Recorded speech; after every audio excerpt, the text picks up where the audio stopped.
Salut! Selon certains, dans nos rêves, les visages que nous imaginons ne sont pas inventés de toutes pièces, mais sont ceux de personnes connues ou croisées durant notre vie. En d'autres termes, notre subconscient ne crée pas de nouvelles têtes, mais copie celles qu'il connaît déjà. Soyons clairs, je n'ai jamais lu d'études qui valident ou infirment cette hypothèse, je te donne néanmoins mon point de vue. D'abord, sur la perception visuelle, quand on croise quelqu'un de familier dans la rue, eh bien on l'identifie très vite. Nos yeux n'analysent pas chaque détail, mais repèrent des critères simples et une forme globale. Et c'est le cerveau qui comble et reconstruit toute l'histoire sur la base d'hypothèses plausibles en temps réel. Et c'est pareil quand on lit, on devine un mot sans vérifier chaque lettre une à une. Regarde, si je change l'ordre des lettres dans les sous-titres, t'arriveras encore à les lire sans faire trop d'efforts. D'ailleurs, cette logique de capture de critères simples qu'on combine se retrouve dans l'intelligence artificielle. Les CNN, les réseaux de neurones utilisés dans la classification d'images, identifient d'abord des formes fortes, comme les courbes, les angles, les couleurs, les contrastes. Puis dans un second temps, ils combinent ces éléments pour former des motifs plus abstraits, comme des visages. De même, les LLM comme ChatGPT réduisent les concepts sémantiques en vecteurs. Ils extraient en quelque sorte la quintessence d'un corpus. Ils ne stockent qu'un condensat numérique de l'information. Du coup, on peut concevoir que dans les rêves, notre subconscient assemble des formes visuelles fortes qu'il a déjà stockées.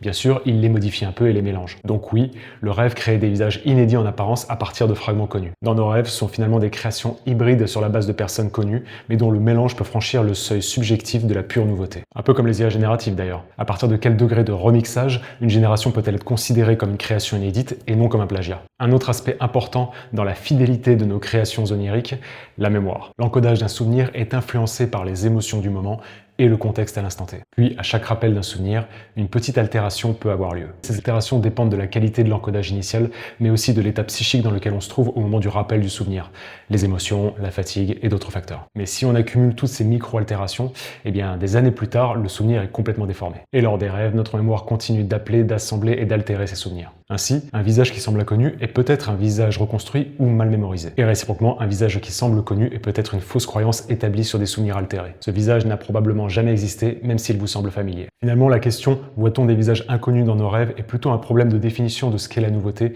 et un problème de croyance subjective plus ou moins biaisée. Ce que je sais, c'est que notre esprit est beaucoup plus impressionnant qu'on ne le pense en matière d'auto-persuasion, d'assemblage d'images et de souvenirs, surtout lors des rêves. Et c'est bien autour de ces zones floues, entre identité, mémoire et songe, que gravite l'histoire de Malgover. Je te donne rendez-vous entre les pages et derrière l'écran, simultanément. Ciao, ciao.